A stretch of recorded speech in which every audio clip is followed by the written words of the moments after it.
E buongiorno cercatori d'oro, benvenuti in questo nuovo video. In particolare oggi siamo alla ricerca dell'oro lungo questo fiume che abbiamo soprannominato il Clay Creek. In ogni caso sono in compagnia del mio compagno di scavi Luca Key70, mi raccomando di stalkerarlo anche su YouTube. E la realtà dei fatti è che sta piovendo, quindi ci siamo messi un po' di abbigliamento impermeabile, abbiamo un temporale sulla testa ma di lampi non ne abbiamo ancora visti. E ragazzi, si registra qualcosa. Luca è temerario, non gli serve neanche l'abbigliamento impermeabile, lui è australiano, l'acqua gli scivola addosso. Comunque di oro sta uscendo. Sì, un pezzettino. Questo video sarà un po' breve ma intenso. Voglio farvi notare alcune peculiarità dello scavo di Luca e darvi dei suggerimenti su come migliorare le vostre tecniche di crevicing. Per crevicing intendo una ricerca in cui si conduce principalmente lungo i fiumi montani e inoltre si va a cercare tendenzialmente metallo prezioso, cioè l'oro sotto forma di pepite, quindi capite molto interessante per le vostre collezioni, nelle fessure del bedrock roccioso.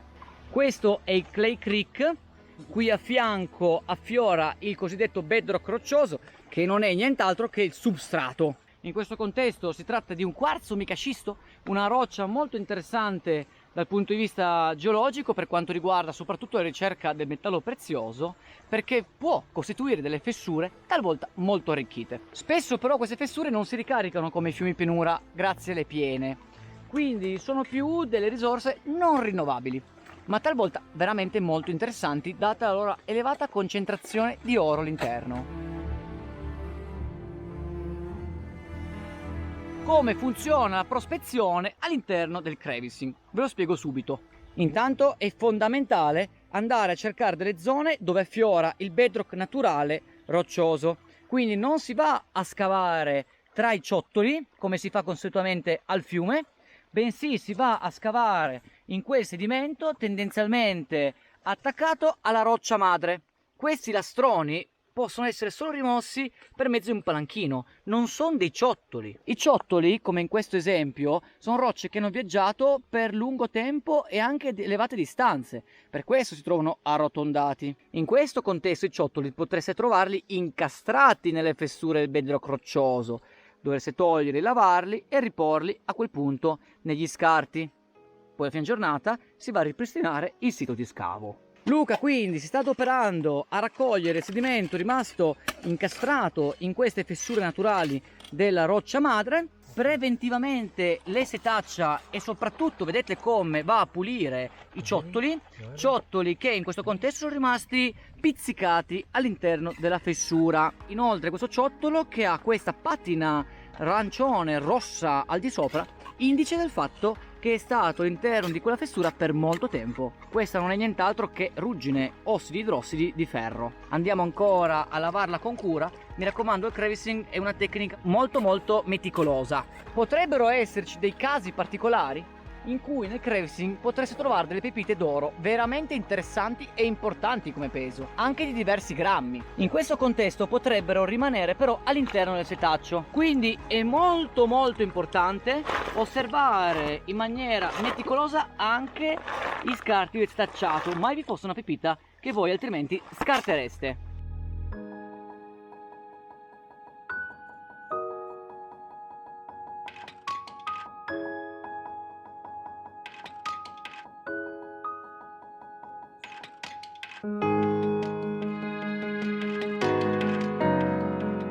Quando fate crevicing, tutto questo sedimento, mi raccomando di raccoglierlo, perché queste fessure devono essere pulitissime.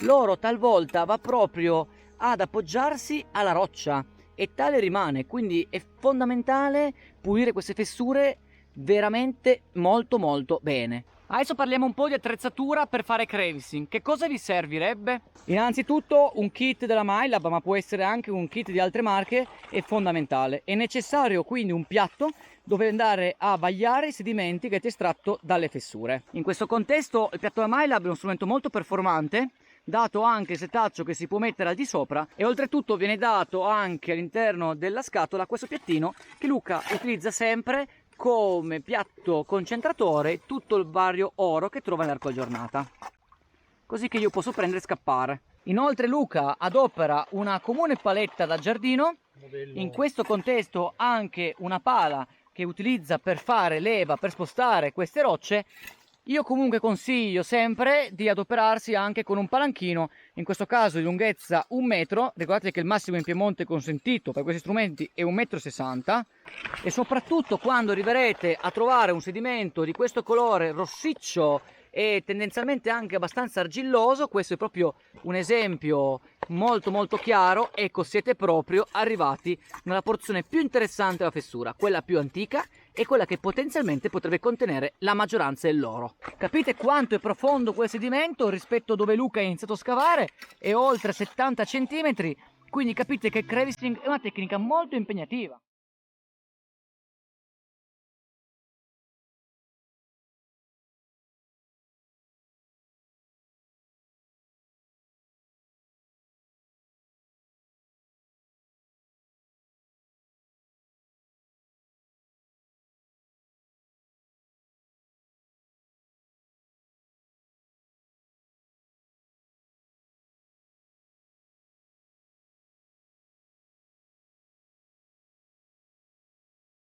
Adesso arriviamo un po' al nervo di questa puntata, che più che altro, come vedete, è una lezione pratica sul campo.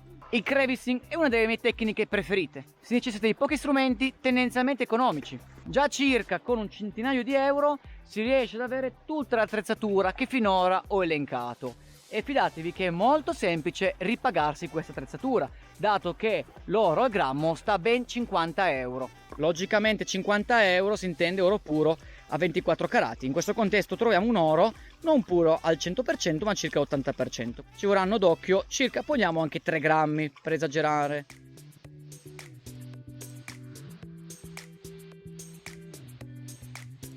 Ora voglio farvi vedere un po' dei risultati che ho ottenuto al Clay Creek durante quella giornata di ricerca.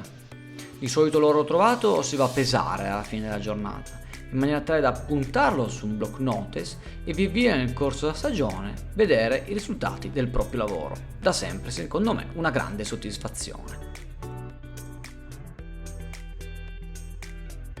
Granuli e pagliuzze d'oro, viste una volta al microscopio 20-40 ingrandimenti, sono sempre fantastiche e danno soprattutto molte emozioni. Il crevicing è una tecnica molto importante all'interno della regione piemontese, in quanto vi sono numerosissimi rii montani con potenzialità di ritrovamento molto importanti. Ciò significa che potreste avere molto successo all'interno della vostra campagna di ricerca e soprattutto per formare una vostra collezione non di pagliuzze d'oro, bensì tendenzialmente di pepite. E quando parlo di pepite parlo anche di elevati pesi talvolta. Spero quindi di avervi convinto anche voi almeno a provare questa nuova tecnica chiamata crevicing, che all'estero è già usata e capiamoci anche in Italia da diversi decenni. Fidatevi che le prospettive sono veramente elevate di ritrovamento, c'è da farsi però un gran mazzo, Non è come andare lungo alcuni fiumi di pianura e dopo una curva di erosione si trova sempre qualche pagliuzza al piatto. Qui o è tutto o è niente, e Luca può confermarvelo. Quindi si tratta di andare in fiumi spesso e volentieri completamente sconosciuti sulla bibliografia per quanto riguarda la presenza di oro, e lì ragazzi ci sono le opportunità assolutamente migliori, dove nessun altro è andato prima, dove nessun altro ha utilizzato quelle tecniche e dove avrete la maggior possibilità di trovare il metallo prezioso. E soprattutto ragazzi, tenete sempre d'occhio, quelle fessure più rossicce, quelle più cementate, sono tendenzialmente quelle più aurifere. Io quindi vi rimando a vedere i miei video e quelli di Luca in merito a questa tecnica per impratichirvi anche un po', e ci vediamo al fiume. Ciao ragazzi!